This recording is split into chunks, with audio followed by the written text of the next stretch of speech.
सती की तपस्या से संतुष्ट देवताओं का कैलाश में जाकर भगवान शिव का स्तवन करना। ब्रह्मा जी कहते हैं, नारद, एक दिन मैंने तुम्हारे साथ जाकर पिता के पास खड़ी हुई सती को देखा। वह तीनों लोकों की सारभूता सुंदरी थी। उसके पिता ने मुझे नमस्कार करके तुम्हारा भी सत्कार किया। यह देख लोक लीला का अनुसरण करने वाली सती ने भक्ति और प्रसन्नता के साथ मुझको और तुमको भी प्रणाम किया। नारद, तदंतर सती की ओर देखते हुए हम और तुम दक्ष के दिए हुए शुभ आसन पर बैठ गए। तत्पश्चात मैंने उस विनयशील बालिका से कहा, सती, जो केवल तुम्हें ही चाहते हैं और तुम्हारे मन में भी एकमात्र जिनकी ही कामना है, उन्हीं सर्वज्ञ जगदीश्वर महादेव जी को तुम पति रूप में प्राप्त करो। शुभ है जो तुम्हारे सिवा दूसरी किसी स्त्री को पत्नी रूप में न तो ग्रहण कर सके हैं, न करते हैं और न भविष्य में ही ग्रहण करेंगे। वे ही भगवान शिव तुम्हारे पति हों। वे तुम्हारे ही योग्य हैं, दूसरे के नहीं। नारद, सती से ऐसा कहकर मैं दक्ष के घर में देर तक ठहरा रहा। फिर उनसे विदा ले मैं और तुम दोनों अपने अपने स्थान को चले आए। मेरी बात को सुनकर दक्ष को बड़ी प्रसन्नता हुई। उनकी सारी मानसिक चिंता दूर हो गई और उन्होंने अपनी पुत्री को परमेश्वरी समझकर गोद में उठा लिया। इस प्रकार कुमारोचित सुंदर लीला विहारों से सुशोभित होती हुई भक्त वत्सला सती, जो स्वेच्छा से मानव रूप धारण करके प्रकट हुई थी, कौमारावस्था पार कर गई। बाल्यावस्था बिताकर किंचित युवावस्था को प्राप्त हुई सती अत्यंत तेज एवं शोभा से संपन्न हो संपूर्ण अंगों से मनोहर दिखाई देने लगी। लोकेश दक्ष ने देखा कि सती के शरीर में युवावस्था के लक्षण प्रकट होने लगे हैं। तब उनके मन में यह चिंता हुई कि मैं महादेव जी के साथ इनका विवाह कैसे करूं। सती स्वयं भी महादेव जी को पाने की प्रतिदिन अभिलाषा रखती थी। अतः पिता के मनोभाव को समझकर वे माता के निकट गई। विशाल बुद्धि वाली सती रूपिणी परमेश्वरी शिवा ने अपनी माता वीरणी से भगवान शंकर की प्रसन्नता के निमित्त तपस्या करने के लिए आज्ञा मांगी। माता की आज्ञा मिल गई। अतः दृढ़ता पूर्वक व्रत का पालन करने वाली सती ने महेश्वर को पति रूप में प्राप्त करने के लिए अपने घर पर ही उनकी आराधना आरंभ की। आश्विन मास में नंदा, प्रतिपदा, षष्ठी और एकादशी तिथियों में उन्होंने भक्ति पूर्वक गुड़, भात और नमक चढ़ाकर भगवान शिव का पूजन किया और उन्हें नमस्कार करके उसी नियम के साथ उस मास को व्यतीत किया। कार्तिक मास की चतुर्दशी को सजाकर रखे हुए मालपुओं और खीर से परमेश्वर शिव की आराधना करके वे निरंतर उनका चिंतन करने लगी। मार्गशीर्ष मास के कृष्ण पक्ष की अष्टमी तिथि को तिल, जौ और चावल से हर की पूजा करके, ज्योतिर्मय दीप दिखाकर अथवा आरती करके सती दिन बिताती थी। पौष मास के शुक्ल पक्ष की सप्तमी को रात भर जागरण करके प्रातःकाल खिचड़ी का नैवेद्य लगा वे शिव की पूजा करती थी। माघ की पूर्णिमा को रात में जागरण करके सवेरे नदी में नहाती और गीले वस्त्र से ही तट पर बैठकर भगवान शंकर की पूजा करती थी। फाल्गुन मास के कृष्ण पक्ष की चतुर्दशी तिथि को रात में जागरण करके उस रात्रि के चारों पहरों में शिव जी की विशेष पूजा करती और नटों द्वारा नाटक भी कराती थी।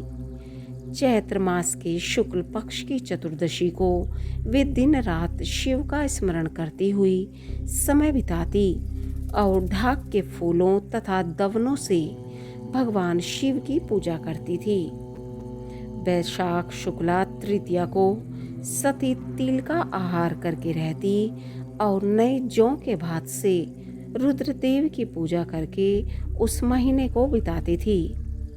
ज्येष्ठ की पूर्णिमा को रात में सुंदर वस्त्रों तथा भटकेटैया के फूलों से शंकर जी की पूजा करके वे निराहार रहकर वह मास व्यतीत करती थी। आषाढ़ के शुक्ल पक्ष की चतुर्दशी को काले वस्त्र और भटकटैया के फूलों से वे रुद्रदेव का पूजन करती थी।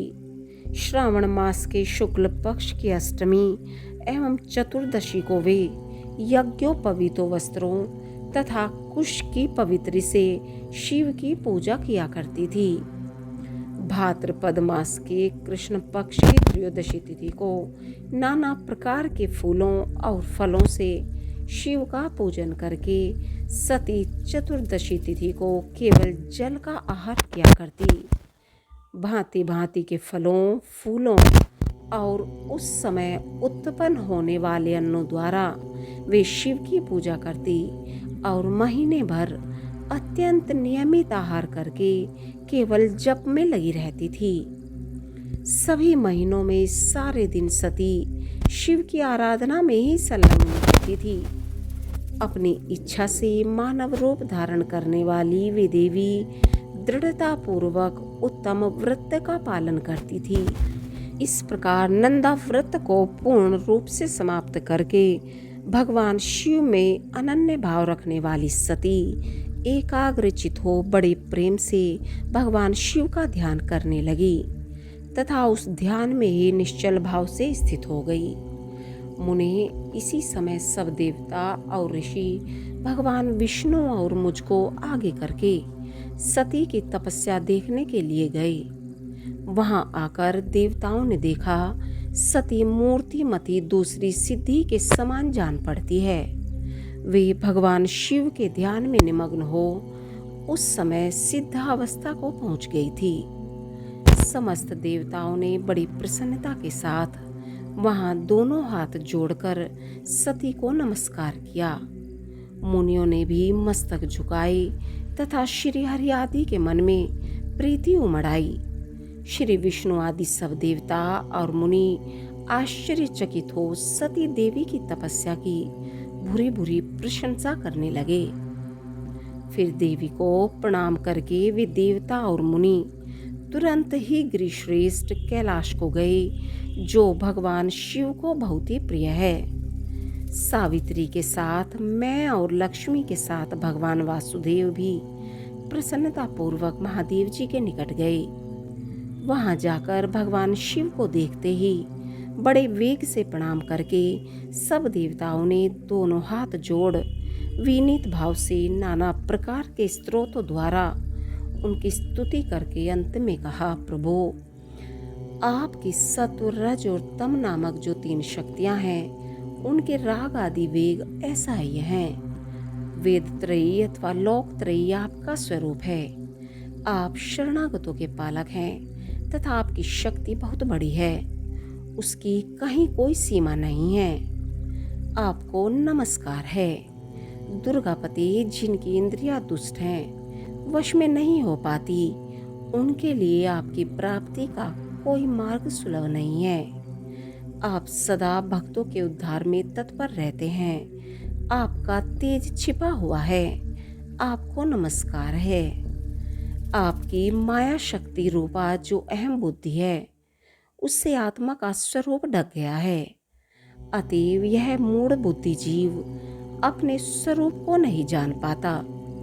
आपकी महिमा का पार पाना अत्यंत कठिन ही नहीं सर्वथा असंभव है। हम आप महाप्रभु को मस्तक झुकाते हैं। ब्रह्मा जी कहते हैं, नारद इस प्रकार महादेव जी की स्तुति करके श्री विष्णु आदि सब देवता उत्तम भक्ति से मस्तक झुकाए प्रभु शिव जी के आगे चुपचाप खड़े हो गए।